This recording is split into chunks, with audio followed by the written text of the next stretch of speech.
Mari nyine duhemane tudukiganire kiryoshye. Ndetse nshaka kumbwira iki? Utubwira iki? Urumva wabura ikintu tubwira umuntu w'umumama nkawe urumva. Nkora mu buriri kandi mandi kumwe n'utugabo tutari nka bamwe. Ubushatse kuduharabika ko tutari abagabo se. Ntabyo nzi. Akibyo mbona muntu twasuga. Ya ntago ari ibyo yatuvugisha ukuri sibyo. Uri urabona nyine nkawe urumva.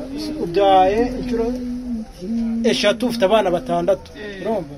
Kubyara impanga zikurikiranya kuri biterwa n'abagabo cyangwa nawe hari ubugore ufite nyine muri wo byihariye. Ubugore icyo wakishe kwanza banza ukure mugende. Oya none se ukubabwa nk'ubugabo abantu baravuka.